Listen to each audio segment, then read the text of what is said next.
नमस्कार, मैं हूं आपके साथ सुनील कुमार शर्मा और आप देख रहे हैं न्यूज जन आवाज। कांग्रेस ने की लोकतंत्र के सारे स्तंभों का गला घोटने की कोशिश, यह कहना है श्रीमान शेखावत जी का। हाथी के दांतों का उदाहरण दे केंद्रीय मंत्री ने साधा कांग्रेस पर निशाना। जोधपुर से राजस्थान स्टेट हेड चित्रेश बोहरा की राजनीतिक रिपोर्ट। केंद्रीय संस्कृति एवं पर्यटन मंत्री गजेंद्र सिंह शेखावत ने कांग्रेस पार्टी पर निशाना साधा और कहा कि 1954 का कुंभ एकमात्र उदाहरण नहीं है। वहां से लेकर इमरजेंसी और 2014 तक ग्रंथ लिखे जा सकते हैं कि किस तरह से कांग्रेस ने लोकतंत्र और लोकतंत्र के सारे स्तंभों का गला घोटने की कोशिश की। केंद्रीय मंत्री शनिवार सुबह दिल्ली से जोधपुर पहुंचे। एयरपोर्ट पर मीडिया से बातचीत में गांधी परिवार और कांग्रेस पार्टी से जुड़े सवाल पर शेखावत ने कहा कि गांधी परिवार की राजनीति और कांग्रेस पार्टी का वर्तमान नेतृत्व देश दुनिया के सामने बेनकाब हो चुका है। उनका चेहरा सबके सामने उजागर हो चुका है। उन्होंने कहा कि हिंदी में एक कहावत है, हाथी के दांत दिखाने के कुछ और खाने के कुछ और होते हैं। मुझे लगता है कि उनका चाल, चरित्र और चेहरा सबके सामने उजागर हो चुका है। कुंभ प्रबंधन पहले से बेहतर। महाकुंभ के प्रबंधन पर शेखावत ने कहा कि उत्तर प्रदेश सरकार, मुख्यमंत्री योगी आदित्यनाथ और देश की सरकार ने प्रधानमंत्री नरेंद्र मोदी के नेतृत्व में जिस तरह से प्रबंधन किया है वो निश्चित रूप से अनूठा है। क्योंकि इससे पहले स्मरण कीजिए, कुंभ जब कभी भी देश में होते थे, 2013 के कुंभ में किस तरह से भगदड़ मची। उस समय सरकार ने किस तरह असंवेदनशीलता के साथ व्यवहार किया था। विश्व के लिए अनूठा उत्सव। केंद्रीय मंत्री शेखावत ने कहा कि महाकुंभ विश्व के लिए अनूठा उत्सव है, जहां स्वतः स्फूर्त भाव से देश दुनिया से करोड़ों लोग श्रद्धा और उत्सुकता को लेकर आ रहे हैं। कौतूहलवश दुनिया भर से लोग यह जानने के लिए आ रहे हैं कि इतना बड़ा आयोजन कैसे किसी देश में एक स्थान पर हो सकता है। उन्होंने कहा कि इतने बड़े आयोजन में सरकार का जिस तरह से प्रबंधन है वो केस स्टडी है।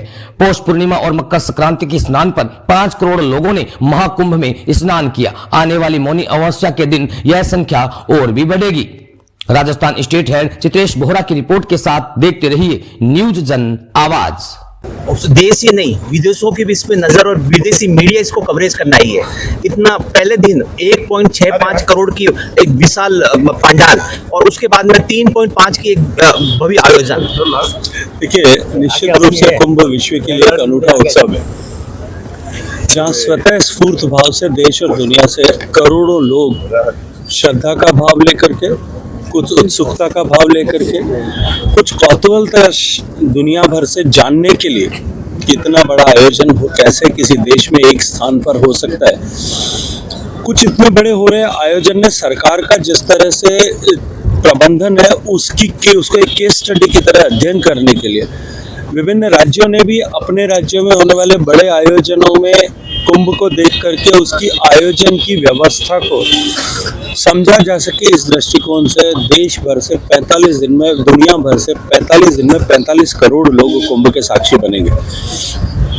पहले दिन पूर्णिमा के स्नान में और बाद में मकर संक्रांति के स्नान के दिन लगभग इन 2 दिनों में 5 करोड़ लोगों ने कुंभ में जो है स्नान किया है।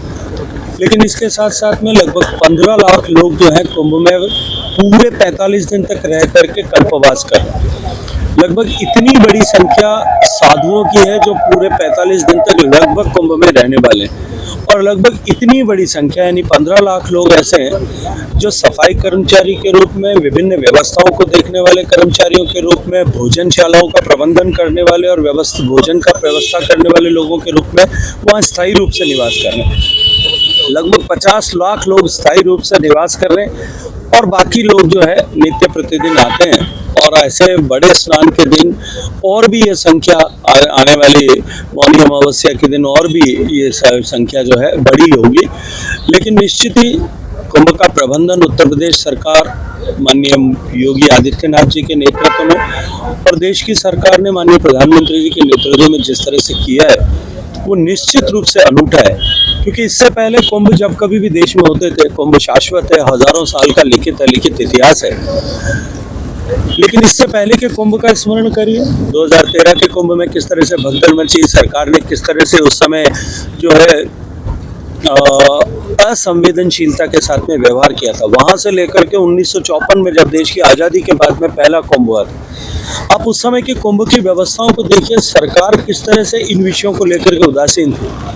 नेहरू जी के कुंभ में जाने के कारण से ऐसा लिखित रूप से इन लोगों ने स्टोरीज की है कि उस कुंभ में 1000 से ज्यादा लोग जो भगदड़ मची थी उसके कारण से दिवंगत हुए थे।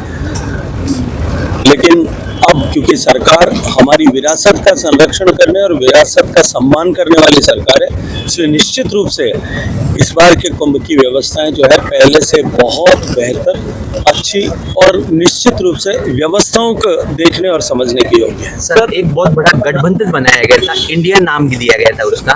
वो इस महाकुंभ को लेके कोई भी लाइन नहीं बोल रहा है, कुछ भी नहीं, ये क्या कुछ कहना चाहेंगे सर? देखिए, वो अवसरवादियों का संगठन है।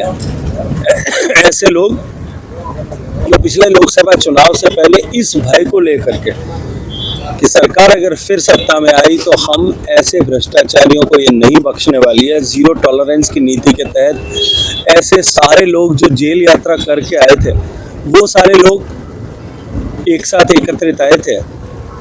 मुझे नहीं लगता कि ऐसे लोगों और ऐसे आचरण और व्यवहार करने वाले लोगों से, जिन्होंने कुंभ को पहले सत्ताओं में रहते हुए इस उदासीनता के भाव के साथ में, संवेदनशीलता के साथ में देखा है, वो कुंभ की महत्ता और आस्था को भी समझते हो। सर, राहुल गांधी के बयान को किस तरह से देखते हैं? ने ट्वीट भी किया था, किस तरह से? राहुल गांधी जी के कौन से बयान के परिप्रेक्ष्य जो में आप आपने बात कर लिखा रहे हैं? था कि उनके ही वंशज उनका मुखौटा होता है। देखिए, गांधी परिवार की राजनीति और वर्तमान में नेतृत्व कांग्रेस पार्टी का, उसको लेकर के अब देश और दुनिया के सामने वो बेनकाब हो चुके हैं। उनका चेहरा सबके सामने उजागर हो गया।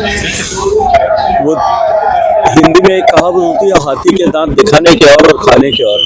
मुझे लगता है कि उनके दांत जो है अब सबके सामने, उनका चाल और चरित्र, चेहरा जो है सबके सामने आ रहा है। सर, विपक्ष हमेशा मीडिया की आज़ादी की बात करता है, आपको लगता है सर 1954 में जो घटना हुई उसे दबाने का प्रयास उस समय? देखिए, हमेशा ही 1954 केवल एकमात्र उदाहरण नहीं है, वहां से लेकर के इमरजेंसी से लेकर के 2014 तक पूरे ग्रंथ लिखे जा सकते हैं इस पर कि किस तरह से उन्होंने लोकतंत्र का और लोकतंत्र के सारे स्तंभों का गला घोटने की कोशिश की है।